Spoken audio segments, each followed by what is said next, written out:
Você sabe o que é misoginia? Hoje falaremos de um assunto que está mexendo com o Brasil. Um assunto extremamente polêmico. Porém, eu trouxe aqui 2 advogados especialistas. Fala pessoal, meu nome é Thiago Reis e esse é o Metanoia Cast de hoje.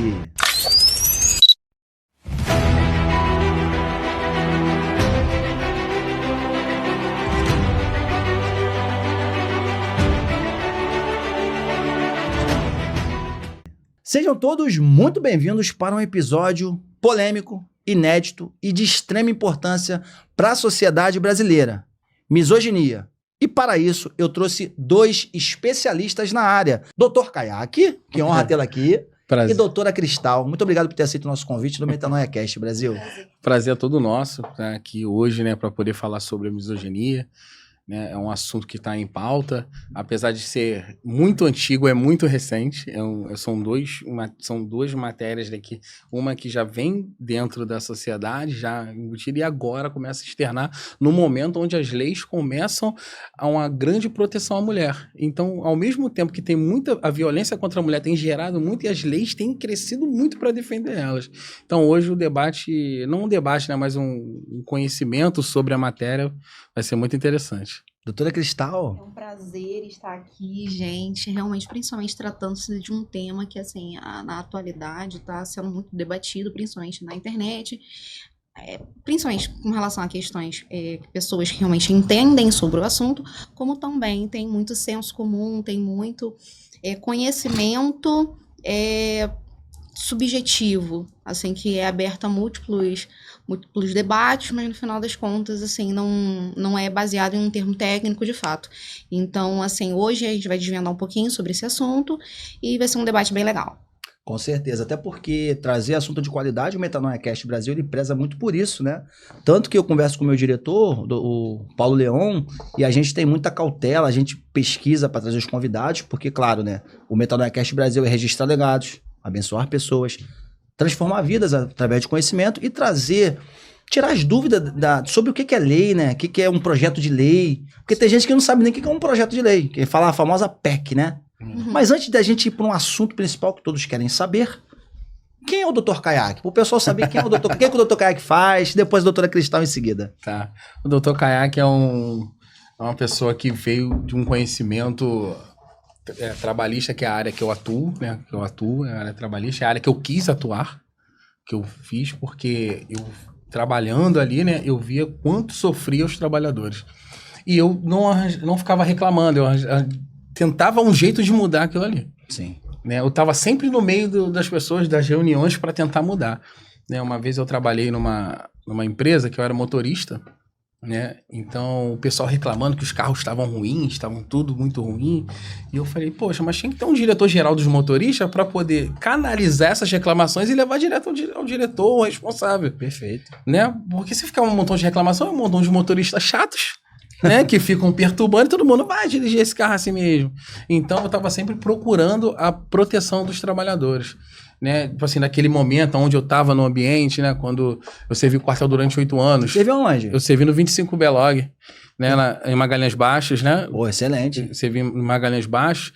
Então, uma vez o Capitão Aguiar, né? Que era o comandante de companhia, o Capitão Aguiar muito, muito maneiro. André Luiz Aguiar. Capitão Aguiar, sensacional aquele cara.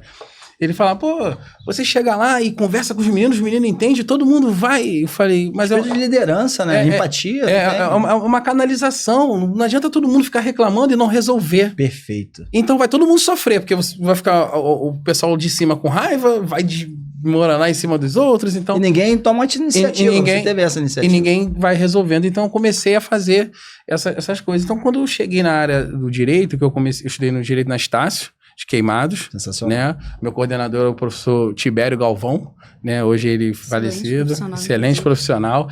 E lá, quando veio essa misoginia, eu e o professor Tibério, nós fizemos a primeira ação jurídica da violência contra a mulher na Estácio de Queimados, né? Sim. A gente fez a primeira lá. Então, tipo assim, as pessoas falam assim, não, tem que passar pelo um conselho e tal. E o professor Tibério, como coordenador, falou assim, não vamos botar política. Vai fazer uma guerra dentro da Estácio. Eu falei, tem que botar uma coisa que todos nós queremos defender. O quê? A mulher. Perfeito. Aí fizemos a semana jurídica. Aí foi... Você foi idealizador, um dos idealizadores? Eu, a Cristal, a Ana Paula, que hoje ela é oficial da PM, né? Ana Paula, a Camila, a Capuchinha, a Grace. A Capuchinha? A Grace. Olha que interessante, eu já a levei, olha que loucura não. Eu rodei no Uber 4 anos, né? De 2017 a 21. E quando eu a levei, ela sempre com o livro na mão, estudando. Inteligente demais. Hoje oficial de polícia do Rio de Janeiro. Isso. Tava na Recon ou no Choque? Tá na Recon. Sensacional. Aí o Edílio, que hoje é presidente da Comissão de Prerrogativas da OAB de Queimados, também foi um dos idealizadores, né? Então, aí todo mundo olhou pra essa e falou, caraca, é mesmo.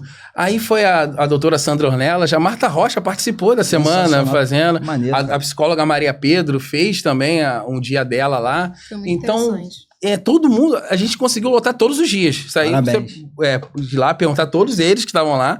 A gente tinha que fazer lista, jogar no CIA, né, que era o sistema interno da Estácio, uma semana antes, porque quando eu abri, o pessoal já ia se inscrevendo. Por quê? Porque é um tema relevante. Chegamos num momento que temos diversas leis contra a violência, né, que vai fazendo contra a mulher, né, e as pessoas...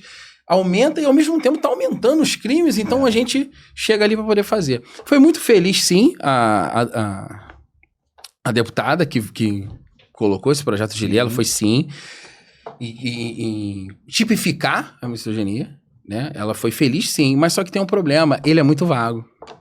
Muito raso. Aí que entra essas situações. A fala do Neymar, né? Chegar ali e falar assim, tá de Chico... né? Mas ele não desferiu ódio naquela situação. Foi algo até meio que não proposital, foi algo meio que inconsciente do dia a dia de cultura. Do dia a dia, né? Entendi. E aí é um ponto mais à frente que a gente vai chegar sobre essa cultura que nós viemos, né? Porque essa misoginia, ela vem escrita há muito tempo atrás. Ela é de 1600, pô. A primeira vez que ela foi escrita, que ela foi pensada, foi em 1630. Entendi. Entendeu? Aí foi terminado sobre isso em 1635. Mas se você parar pra pensar, quando as pessoas falam sobre o homem e a mulher, é sempre a mulher submissa ao homem. É sempre as histórias... A submissão é até meio mal interpretada, né? As pessoas acham que submissão é inferiorizar a mulher. Nunca isso, pelo amor de Deus. Não, nunca. Então elas começam a não ter essa educação para poder fazer essa interpretação dessa situação, da mulher ser submissa, não tem. E é um ponto que falta nas escolas. Para mim, falta a aula de direito constitucional. Sim. Pra gente poder ter. Tem que ter uma matéria dessa, nem que seja complementar. Perfeito. Nem que seja complementar. Entendeu? Para as pessoas terem uma noção do país que vive, das leis que existem. As pessoas saem da escola, uma briga, e a gente fica perdido nesse caminho todo. Doutor. E claro, né? Então você começou na época das Forças Armadas, foi meio que um pioneiro na sua vida profissional, até de questões de pensamento crítico e de liderança. Haja vista que Dr. Caiaque, então, serviu 8 anos no Exército Brasileiro. Sim, servi 8 anos e 3 dias. Eu gosto de falar dos 3 dias. Excelente. Né? Não pode esquecer as né? Não pode esquecer. Então, eu cheguei no quartel onde o tenente Fernandes, né? Até hoje um amigo meu, né? Que ele foi que me recebeu pela primeira vez no portão do batalhão. Aí ele me sacaneou, vai lá atrás lá e procura a chave do portal das armas. E vai o recruta correr atrás da chave que não existe, né? Normal. E dali eu fiz uma amizade com ele perguntou mesmo se eu queria estar ali. Né? Se eu não tinha uma outra oportunidade. Falei que naquele momento eu não tinha uma oportunidade maior do que servir o Exército. E no mesmo dia ele já me internou. Mas o internato começa hoje. Você não vai pra casa hoje. Então não vem cá, passa na subtenência e pega seu material e vai. Eu costumo dizer, né, que é de grande importância, principalmente os homens que não têm uma referência masculina. Claro, depois ele vai seguir a vida dele, mas algo que faltou no lar, ele vai conseguir ter ali. Nada de algo pra mais, mas nas questões de masculinidade, saber resolver as coisas, ser um cara desenrolado. Proativo na situação dele, né, para poder fazer... Quando chega lá, as pessoas delegam missões, é isso que eu quero deixar claro aqui sobre o Exército, né? Quando delega missões, não é para diminuir o cara quanto soldado que ele recruta, é justamente trazer essa responsabilidade. Você tem que estar aqui amanhã, 3h30 da manhã, porque amanhã vai ter um acampamento e as barracas têm que estar com as ferragens separadas, com o material separado, porque eu trabalhei dentro do Exército com o sargento Moisés Calunga. Hoje ele é subtenente, ele está lá na base de apoio logístico, somos amigos até hoje. Ele fez um projeto social que o Exército, ele é um projeto social, que ele pega aquelas pessoas de periferia, porque tem aquela entrevista todinha, pega aquelas pessoas de periferia e dentro tinha um soldado cidadão. Exato, eu lembro disso aí. Entendeu? Soldado cidadão. É profissional. Isso. Aí trazia eles para conhecer os locais dentro do Exército, né? E além daquilo ali que eles estavam fazendo, esses locais que ele conhecia ali dentro, tinha aula ainda com os sargentos, né? Com os praças oficiais que eram formados em português, que eram formados em história. Sargento Samuel formado em história. Então, é muito importante isso. E dali você consegue ter uma consciência sobre respeitar, para aquelas pessoas que não têm aquela estrutura. Respeitar o próximo. Exatamente. Quanto mulher, quanto homem, quanto mais velho, quanto mais novo. Exatamente. Respeitar, é assim que é. E também, claro, né? Doutora Cristal, quem você é? Quando surgiu essa paixão pelo direito? Alguém da família ou isso aí? Não. Eu sou a primeira. Olha, tem uma pergunta difícil de responder especificamente quando começou essa vontade, assim, pelo direito. Eu acredito que tenha sido por volta do ensino médio. Quando eu fiz o meu segundo grau, eu fiz numa escola técnica, inclusive aqui em Nova Sul, chamada João Luiz do Nascimento, FETEC. Aí eu fiz o curso de administração. E lá no curso de administração, eu entrei pensando que seria um mundo que eu super amaria, não que eu não goste. Hoje eu administro muito bem o meu escritório por conta desse curso que eu fiz. E, assim, sou eternamente grata, não tenho o que falar da instituição. Só que foi lá que eu tive contato pela primeira vez com o direito, e inclusive foi sobre direito empresarial e trabalhista, que hoje é a especialidade do meu sócio, Kayak, a área trabalhista. Mas foi o meu primeiro contato. Sim. Aí, ali, eu falei assim, nossa, cara, eu quero muito entrar para magistratura. Então... Nasceu, então, ali começou tudo. Sim. O ambiente, né? Sim. Eu falei assim, nossa, algum dia eu quero ser magistrada. Só que para isso eu preciso advogar primeiro. Então, bora fazer um plano. Eu tinha uns 15 anos, por aí. Bora fazer um plano. Eu me lembro até hoje, que eu sentei com meu pai e falei assim, eu quero isso aqui, pai. Aí meu pai sempre me apoiou muito. Toda a minha família, na verdade, né? Sempre me apoiou muito, não tenho o que dizer. Aí ele sentou e falou assim, beleza, então o que a gente tem que fazer? Passar no vestibular. Aí eu, show. Peguei e fiz. Eu tinha 17 anos quando eu fiz o vestibular. Fiz o vestibular, passei e entrei na faculdade. Foi até, inclusive, onde nós conhecemos. Aí depois abrimos o escritório e tal. A gente entrou... Eu entrei na faculdade com 17 anos, muito novinha, ninguém dava menor crédito pra mim. Tudo que eu falava, as pessoas me menosprezavam completamente. Mas entrei e fiz os 5 anos lá. Desde a faculdade, eu sempre me apaixonei muito pela área do direito penal. Sempre gostei muito. Sempre foi uma área, assim, foi muito atrativa para mim. Sempre me chamou muita atenção. Depois, quando eu me formei, a gente abriu o escritório. Aí eu passei a gostar também sobre a área de família. Então, hoje eu sou especialista em família e criminal. E principalmente essa mescla, porque a maioria dos advogados que trabalham na área criminal, elas não gostam muito da área de família. Sim. Não gostam, geralmente tem uma certa aversão sobre essa área. E quem gosta de família não costuma gostar muito de criminal. Então, assim, eu gosto dos dois. É meio que um contraste para muita gente, é isso? Exatamente. A maioria dos profissionais não costumam gostar muito dessas áreas, assim, as duas em conjunto. E eu gosto bastante. Então, assim, também envolve também a vara da infância e da juventude com relação a atos infracionais, porque é basicamente a mescla entre os dois fatores. Então, hoje, assim, eu sou apaixonada pelo que eu faço. Parabéns. Realmente, eu visualizo como um degrau, mas um degrau extremamente necessário para aquilo que eu almejo. Exatamente. E no caso é a magistratura estadual, que inclusive eu estudo para ela hoje.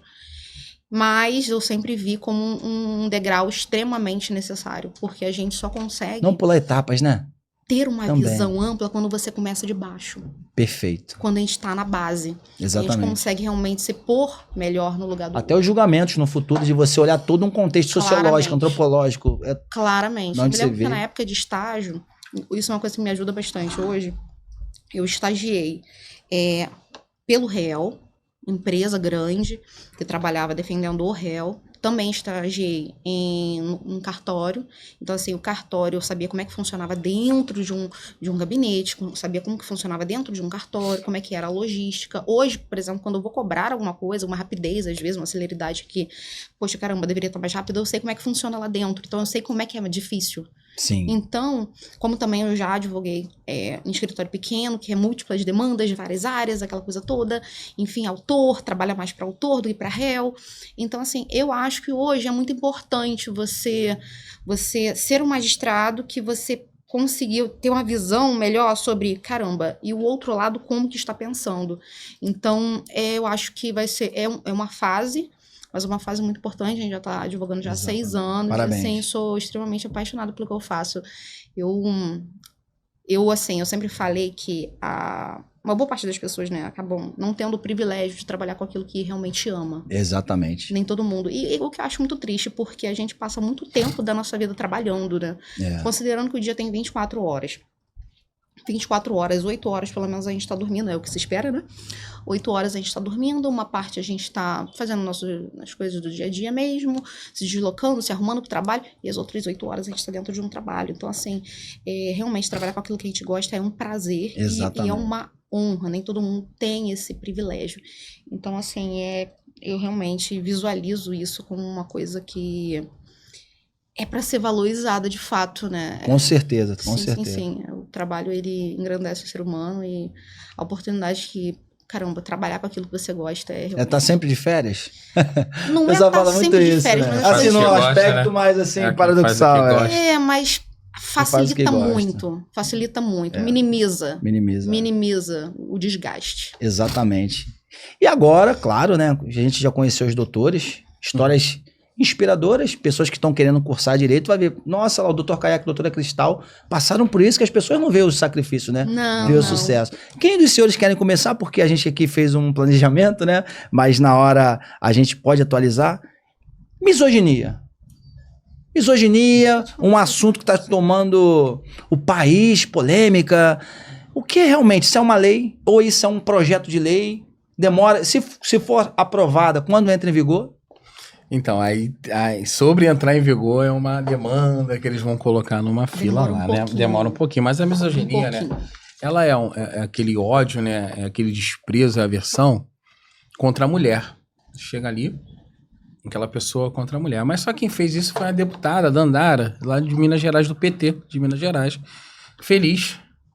Ela foi feliz em fazer isso porque tipificar a misoginia. Perfeito. Né? Quando a gente chega e fala, antes de qualquer coisa, as pessoas chegam assim e falam assim, pô, mas a misoginia, o que é a misoginia? É um feminicídio? É assédio sexual? É uma agressão física? O que é uma misoginia? É tudo isso, não é? Pô, mas tem lei já que protege esses institutos. Por que já tem pessoas que protegem esses institutos e a mulher quer colocar, mas não, a misoginia, ela não é tipificada. Né? Até tu explicar o que é uma tipificação para alguém. Aí que tá o problema. Nem a lei, você chega ali, ela te apena, né? Bota ali reclusão de 2 a 5 anos e tal, que eles estão fazendo nesse projeto. Perfeito. Que foi unânime. Foi 67-0. 67-0. Né? E passou para que é muito raro. Deputados, que é muito raro. Foi unânime. Foi, né? Mas só que não passou, né? Que o pessoal chamou atenção. Quando passou, chamou atenção. Sim, a lei passou a 0? Ninguém? Caraca, não sei o quê. Você fez um bom apontamento. Projeto de lei de 2023. Talvez eu vou fazer um apontamento aqui, vocês me corrijam se eu estiver errado. Esse período eleitoral também, o período eleitoral, né, presidencial, a pessoa não quer se expor muito, que pode se tornar um ataque depois ao outro que foi contra, porque eu acho que eleitoral também pesa muito na hora de uma lei for aprovada. O que o senhor acha, doutor? Porque aí depois, na verdade, eu acho que politizar agora, esse momento, eu sou muito contra. Sim, porque perfeito. A misoginia ela não é para ser uma política ali de partidos. Perfeito. Tem que ser uma política para defender as mulheres.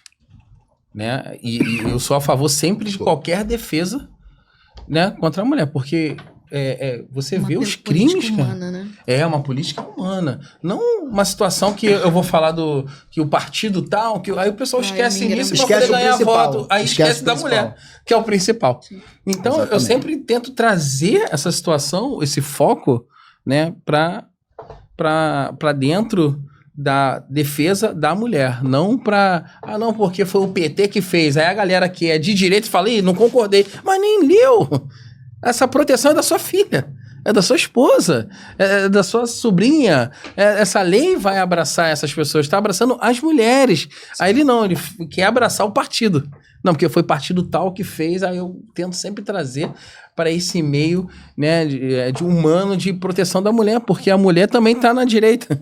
Exatamente. Né? A mulher também tá na direita, né? Todos os lados. Então, mais o crescimento aí do feminicídio. Aí eles querem jogar nesse momento de política, jogar ali, tacar aquela bomba ali e traz essa situação. Exatamente. E ela tá sendo equiparada, doutora Cristal, também? Equiparado ao racismo, porque as pessoas têm essas dúvidas, né? Vai ficar, então, imprescritível e inafiançável também essa lei? Então, o que acontece? Atualmente, o que está acontecendo? Tem um projeto de lei, não é um projeto de emenda à Constituição, uma PEC, como você havia mencionado no início. É um projeto de lei que já foi aprovado pelo Senado Federal, já foi, e agora vai para a Câmara Revisora. O que é a Câmara Revisora? Basicamente, num ponto surgiu lá no Senado. Aí lá no Senado foi aprovado, aí agora vai para a Câmara vai analisar para ver se realmente vai para frente ou não. Eu acredito fielmente que vá, mas realmente tem que passar por esse procedimento. Vai para a Câmara, ela sendo aprovada, vai para o presidente da República, que tem o direito de vetar ou sancionar a lei. Sim. Então, assim, ela ainda não é uma lei em vigor. Atualmente não é uma lei em vigor. Mas se ela for aprovada, ela ainda pode ser modificada durante esse período, ok? Toda vez que é modificado, volta. Então, assim, demora mais um tempinho. Mas, sendo aprovada, realmente, ela vai modificar alguns pontos do Código Penal. Não vai surgir uma lei extraordinária, não vai surgir, por exemplo, uma Lei Maria da Penha. A Lei Maria da Penha é uma lei que surge, não vai surgir. Lei de Elementos, que é uma lei autônoma, não vai surgir. Ela vai modificar alguns artigos do Código Penal, entendeu? Então, assim, Perfeito. a princípio, tá se prevendo que ela realmente vai se equiparar ao crime de racismo, que atualmente é um crime imprescritível e inafiançável. O que é um crime imprescritível? Um crime que, independente do tempo que venha a se passar, ele não vai prescrever. Então, assim, a pessoa pode ser punida sobre aquele crime que ela cometeu. Inafiançável, suponhamos. Ela foi presa, foi levada em sede de delegacia e não tem como arbitrar fiança para aquele caso. Então, assim, isso é muito importante. Sim, porque, claro. Exatamente. Essa equiparação por conta desses pontos muito importantes sobre a questão do racismo, pelo fato de ser imprescritível e inafiançável. Então, equiparando ao racismo, acaba esses pontos incidindo também. E o principal objetivo da lei também é meio que reparar algumas injustiças ao longo do tempo, né? Cultural histórico. É cultural histórico, né? É cultural histórico. Você vem da onde que o homem é o que manda, aí as pessoas não têm aquela interpretação da submissão da mulher. A mulher é uma auxiliadora, tá ali do seu lado. Hoje em dia a mulher trabalha também. Extremamente competente, tá? Trabalha claro, fora, trabalha dentro de casa, dupla jornada, porque dentro de casa a mulher geralmente é ela que vai administrar o ambiente, que se deixar para nós a gente fazer fica meio complicado. Funções, né? Claro que a gente até consegue, mas a mulher tem um toque diferente. É diferente, mas isso não... feeling também. Isso não diminui ela quanto mulher. Não, em nenhum momento. Pelo contrário, aumenta, né? Sobre essa questão dela. E outra coisa também que eu ia querer mencionar é que tá pronta até a pauta, né, da Comissão em Constituição, Justiça e Cidadania. Sim. Né, a Leila Barros do Cidadania do Distrito Federal, ela que é um aumento de pena sobre os artigos 138, 39 e 40, que é injúria, calúnia e difamação, se for em situação de misoginia. Né? E essa interpretação, doutor? A interpretação do magistrado nessa questão, porque é tudo subjetivo também, né? Então, aí o que acontece? A lei ela ainda está se formando, né? Ela passou agora pela primeira fase, aí foi para a segunda, para a Câmara dos Deputados, para depois ir para o Executivo. Perfeito. Então agora ela vai começar a evoluir, porque ela começa a canalizar. Ela fala assim, essa lei daqui a pouco ela pode ser aprovada da Câmara dos Deputados, e daqui a pouco ela vai para o Executivo, e daqui a pouco ela vai para lá. Mas ela vai para lá com que cautela? Exatamente. Ela sai agora para a gente poder fazer ela tem que se desmembrar em coisas que vão ser concretas para o juiz olhar e falar assim, agora eu vou fazer uma instrução processual para poder ver se essa misoginia teve ódio. Né? Teve a diminuição contra mulher, né? Teve uma aversão contra mulher. Então, é uma lei que agora ela está nascendo, né? Ela vai trazer essas dúvidas, enquanto parte de falar, não posso gritar com a mulher, não posso interromper a fala de uma mulher. Não é isso. Ela tem que estar eivada de ódio. Né? Às vezes o ódio tem que estar ali, aquele complemento do ódio, aquele sentimento. Aquele sentimento de diminuir contra a mulher. Elementar do tipo. Sim. Quando tem uma previsão de um crime, chama tipificar a conduta. Quando a conduta é tipificada, ela tem uma elementar do crime. Perfeito. Qual que é a elementar do crime? Aquilo ali que, tirando ele, não tem mais crime. Nesse caso, é o ódio. É aquela prática que a pessoa faz contra a mulher pelo fato dela ser mulher. Entendi. Por exemplo, essa situação da polêmica do Neymar. Suponhamos uma situação semelhante. A pessoa chega e fala assim: ah, você tá estressada, deve ser porque você tá de TPM. Isso é misoginia? Misoginia? Não. Não. Mas olha a situação completamente diferente. Olha, você tá de TPM, você tá menstruada, então eu não quero que você chegue perto de mim, eu tô com nojo de você. Não quero que, inclusive, você coma. Inclusive, eu não quero isso aí é gravíssimo pra mim, assim, claro. Inclusive, eu não quero que você coma na mesma mesa que eu, porque pra mim você tá suja nesse período. Isso é misoginia. Isso é misoginia, Perfeito. porque é uma das elementares que é o desprezo. Não, mas eu agi com misoginia. Entendeu? Então, assim, a gente tem que saber separar. As pessoas pegam, o que eu falei no início do podcast, tem muito senso comum sobre isso. As pessoas, sem um conhecimento técnico específico sobre aquilo ali, vai imaginar com base naquilo que ela viu na internet. Exatamente. E as coisas é um não perigo são assim. isso. As não coisas são não assim. são assim. Realmente você precisa estudar as coisas para você ter uma noção do que elas de fato são. Perfeito. Porque senão a gente pega e entra num submundo de superficialidades que não existe. E vários achismos também, né? Exatamente. Eu acho. Imagina se tudo aquilo que as pessoas achem realmente fosse a realidade.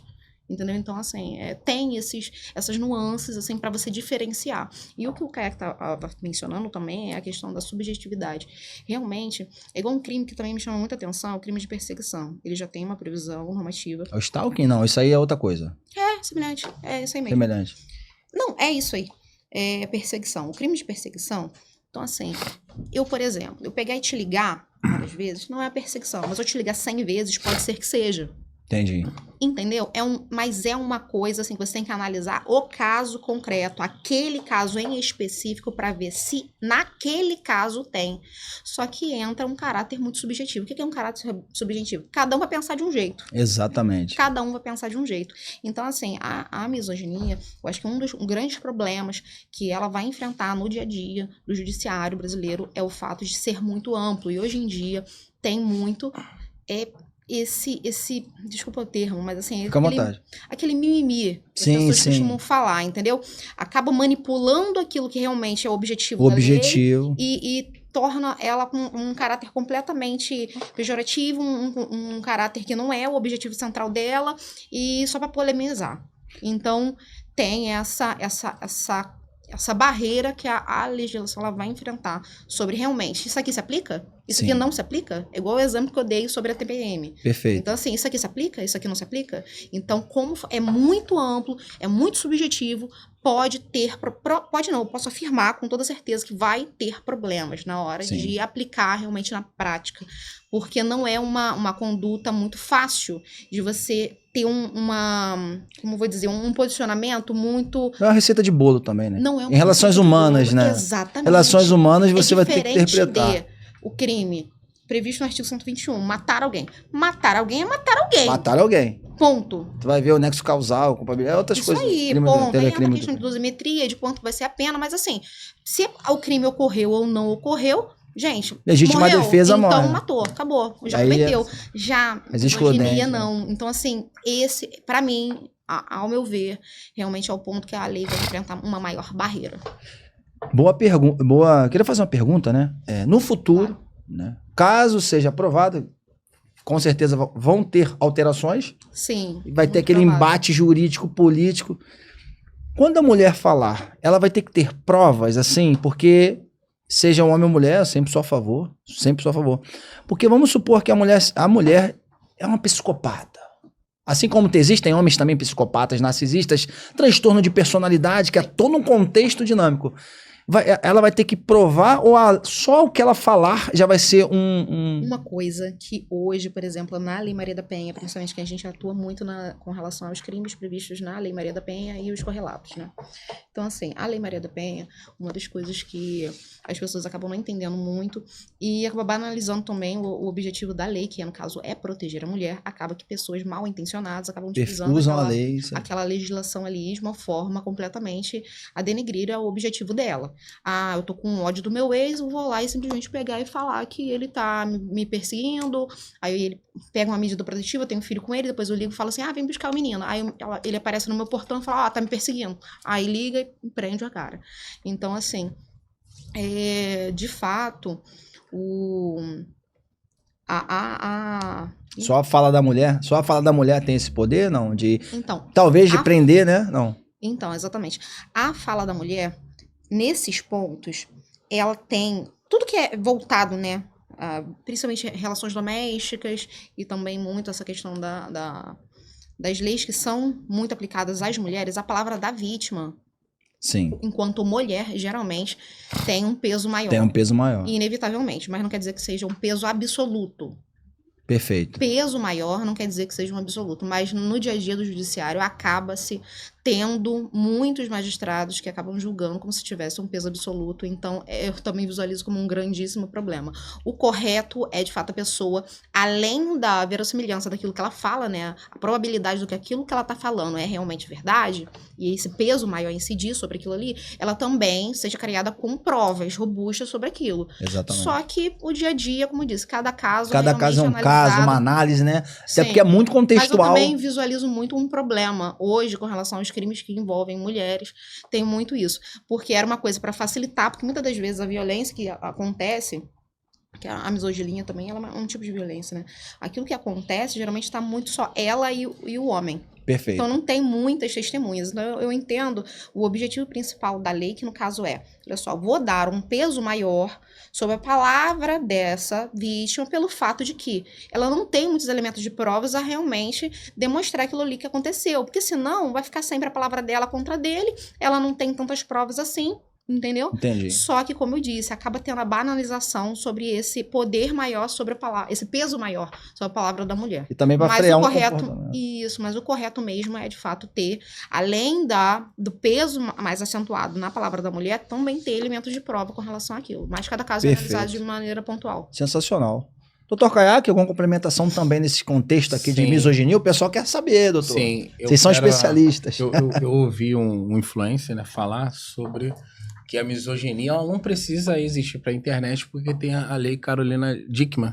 Sim. Né? Porque foi quando liberaram as fotos dela. Então, mas essa lei ela fala sobre você entrar em dispositivos, móveis ou não, pegar aquelas fotos e não tem nada a ver com a situação da misoginia. Não, podia melhorar essa lei e botar misoginia. Não, gente, não tem nada a ver. Isso aqui é uma coisa, é um crime cibernético. Você entrar no dispositivo, pegar aquelas fotos, né, disseminar por aí, né, e você botar a foto da uma pessoa nua, uma pessoa fazendo, né, que seja para poder diminuir ela quanto mulher e tal. Então teve essa situação.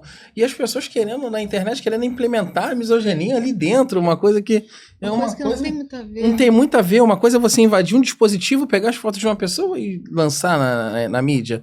Outra coisa é você, através do ódio, do desprezo, né, dos exemplos que nós já colocamos aqui, diminuir a mulher. Diminuir ela quanto mulher, entendeu? Essa é a situação. E nessa lei que a Dandara, a deputada Dandara, né, traz, ela fala que se você praticar, induzir, né, misoginia, as pessoas estão falando assim, não, até 5 anos de cada. Não, ela fala, se aquela pessoa que praticar, né, induzir ou incitar a misoginia, é de 1 a 3. A pessoa falou que seria 5 anos, né? Não, a de 5 anos é uma comunicação social. Eu chegar na rede social... Algo mais... Isso, né? E começar a fazer aquela lei de 2 a 5. E triplica ela se você tiver um grupo para disseminar isso aí. Né? É para frear também esses comportamentos aí. É para frear esses comportamentos. É isso aí.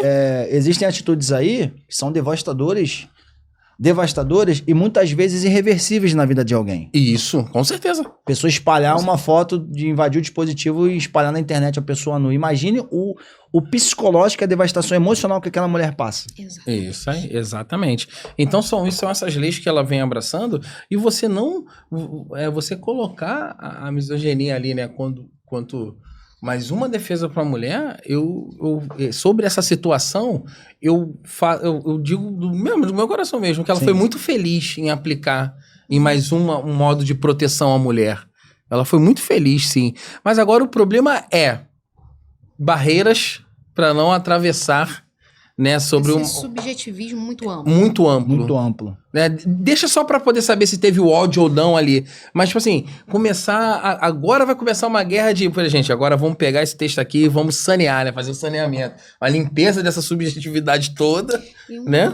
E fazer esse enquadramento, né? Que nem ela falou sobre matar, né? Que a gente tava falando, né? Sobre matar. Matar, a gente sabe que é matar é misoginia. A gente sabe o que é misoginia. Então, é muito mais contextual. Todo mundo quer falar. Então, agora a deputada tinha que fazer o quê agora? O que é misoginia? Criar uma estrutura, uma equipe para poder criar uma estrutura e trazer e tipificar essa situação. E não deixar tão abstrata, tão larga, tão que todo mundo pode falar. Porque no abstrato é uma coisa, agora no caso concreto com certeza vai ser outra. Vai ser outro. Sendo até que até mesmo na previsão normativa dessa PL, o projeto de lei, tem 3 hipóteses. Porque assim, um crime, ele tem o crime propriamente, tem a versão dele, muitas das vezes, né? Tem a versão dele qualificada, que é aquilo com algumas características específicas que acabam agravando um pouco aquele crime puramente. E também tem aquela forma que o Caio havia acabado de mencionar com relação à questão de o triplo da pena se aplica, isso aí no caso seria a pena principal, mas aquela causa de aumento de pena. Então assim, para você ver que é uma coisa tão ampla, que até na forma da lei prevê, ela já prevê 3 formas. A forma, um caso seria a misoginia pura, a qualificada e a coincidência de causa de aumento de pena. Então, assim, para você ver que, de fato, é uma coisa muito, muito difícil, é amplo. Perfeito. Eu estava vendo algumas discussões sobre, e lendo sobre também, que muito se preocupa também sobre a liberdade de expressão, né? Essa censura, que aos poucos, a longo prazo, claro, né? Em se tratando de mulher... Tem que ter leis, claro, bem construídas a longo prazo para proteger as mulheres. Porque, contexto histórico, elas tiveram primeiro a questão do voto, né? Acho que foi no Getúlio Vargas. E elas vêm conquistando as suas vagas, né, na sociedade, seja profissional, ganhar a competência e não pelo gênero de sexo. Eu acho isso também um absurdo. Seja ela CEO de uma empresa, isso é muito individual. Mas essas questões da liberdade de expressão e da censura a longo prazo, nesse contexto aí, tem alguma particularidade, doutor? Tem. Eu vou falar da minha área, né? Perfeito. Da minha área. Falar da minha área, acho que fica mais tranquilo. Hoje você pega... Um exemplo assim pra gente começar. Hoje a gente pega... Tem 20 times de futebol na Série A. Quantos presidentes são mulheres? Uma. Leila Pereira, do Palmeiras. Competente. Fora do sério. Fora do sério. E o restante? São homens. Predominância, né? Predominância masculina. Mas pelo menos metade da população é mulher.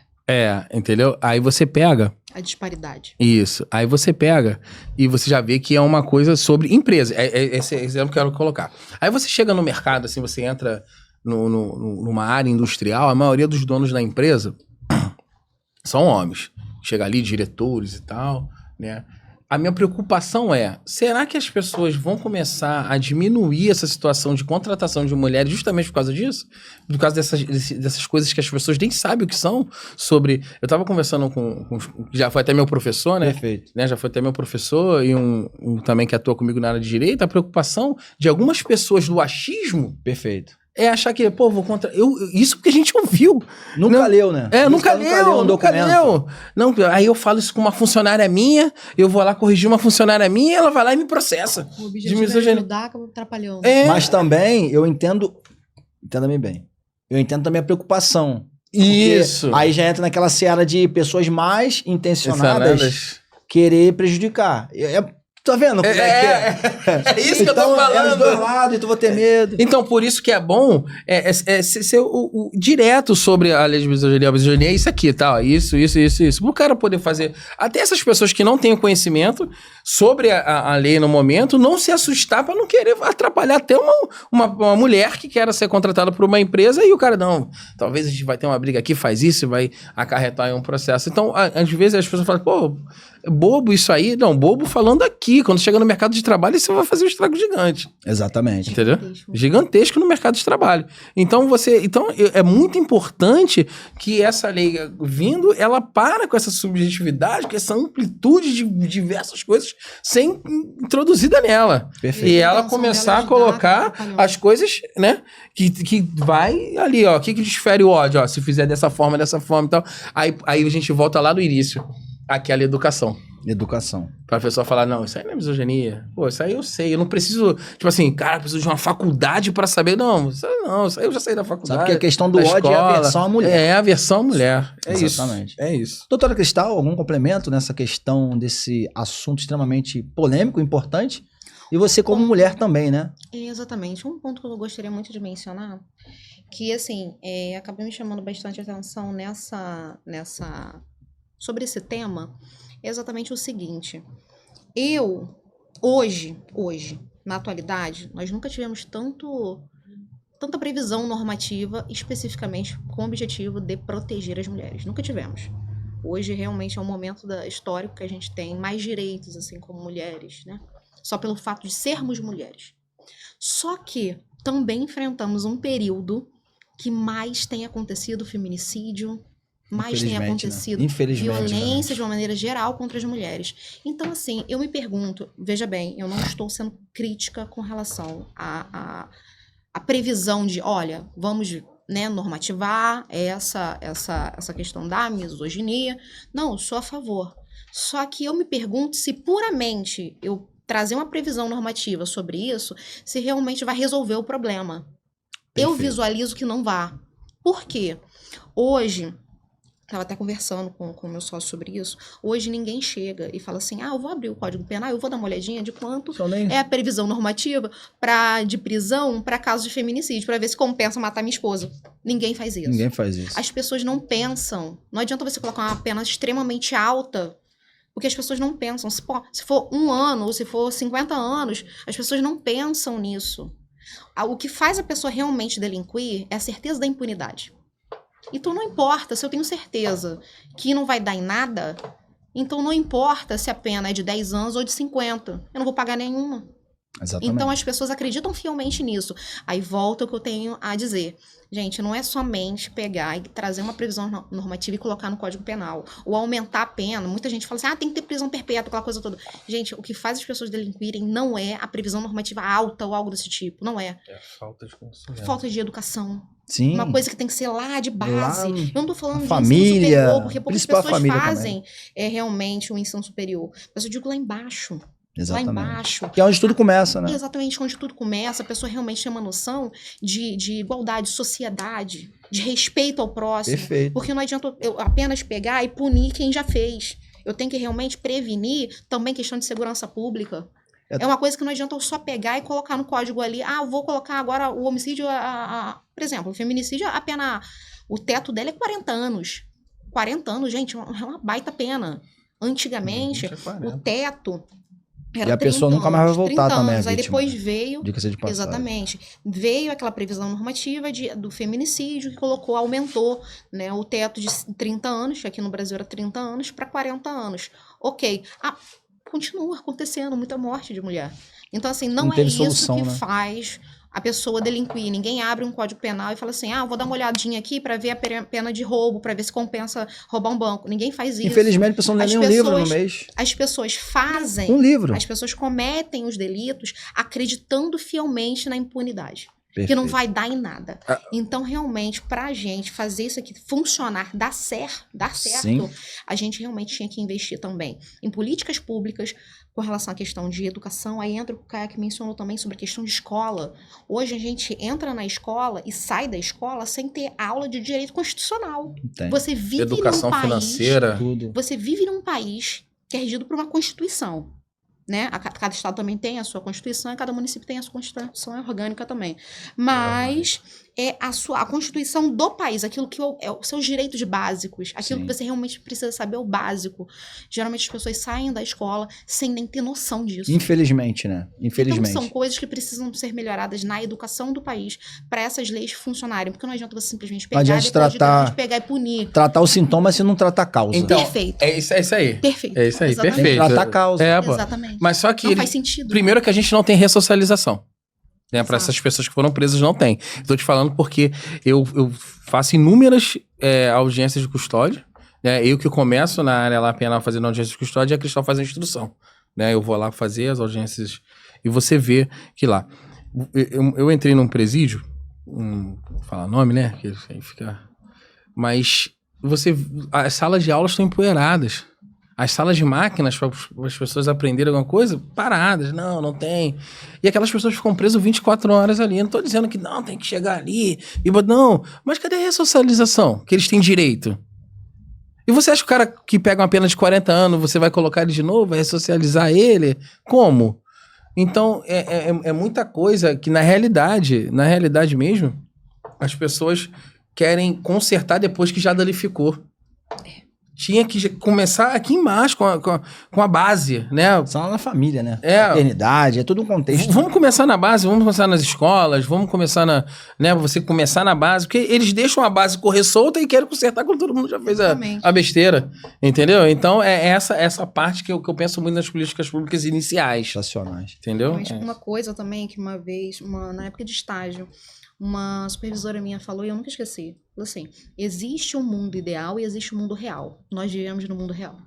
Perfeito. A gente precisa se adaptar. Precisa se adaptar. Então não adianta simplesmente colocar uma lei que é linda, teoricamente é linda. É igual a nossa Constituição. A nossa Constituição, se a gente parar pra pensar e ler ela de fato, tem muita gente que pega e fala assim, inclusive assim, às vezes você vê pessoas próximas ouvir isso, falar, não, tem que rasgar a Constituição, fazer uma nova, promulgar uma nova. Você nunca leu a Constituição? Gente, sinceramente, você já leu a Constituição?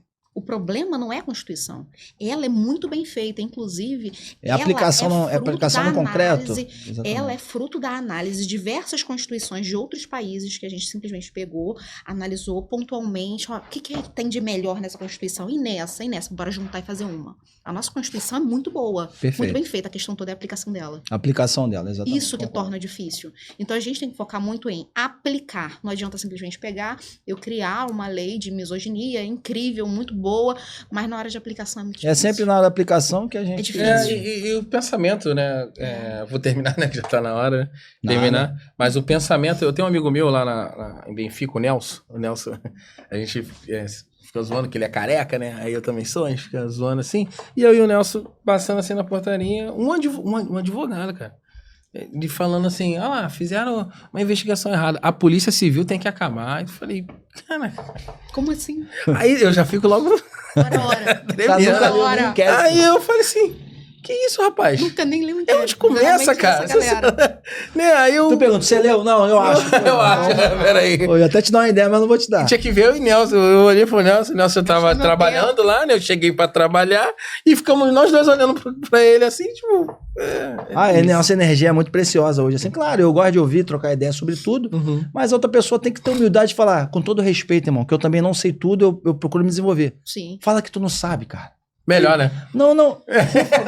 Eu não leio. Não, tudo bem, eu também sou igual a você. Eu não sei, eu pergunto, eu sento na minha posição de aluno, que isso também é muito bom. Pô, é muito bom. É importante, né? É importante. Bom, né? É importante. Doutor, o senhor quer deixar algum agradecimento para alguém? Porque estamos chegando no fim. Pessoal, estamos chegando no fim, um episódio transformador, um episódio que está tirando as suas dúvidas ainda. Muitas coisas irão mudar. Então, por isso eu trouxe o Dr. Kayak, doutora Cristal.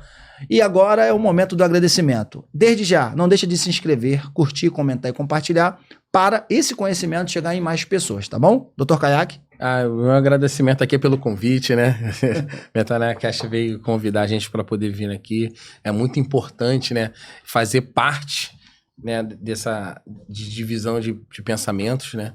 E eu agradeço muito o podcast, né, que vocês montaram, que trouxeram, trocar essas informações, né?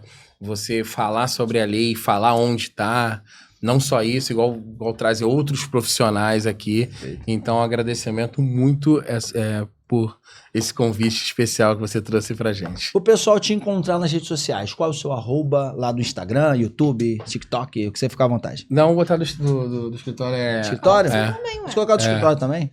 Então, @ né, Kayak Tunes, não tem, não tem problema. E o Campo Beltunes Advocacia, um @ lá no Instagram. Vou deixar na descrição também. Tá, pra contribuir. deixa, perfeito. Doutora? Primeiramente, gostaria muito de agradecer essa oportunidade. Foi um assunto assim muito interessante. Então, de fato, o tempo ele passa assim voando. E agradeço demais, gente, o diálogo. A hoje à tarde foi excelente, foi muito boa.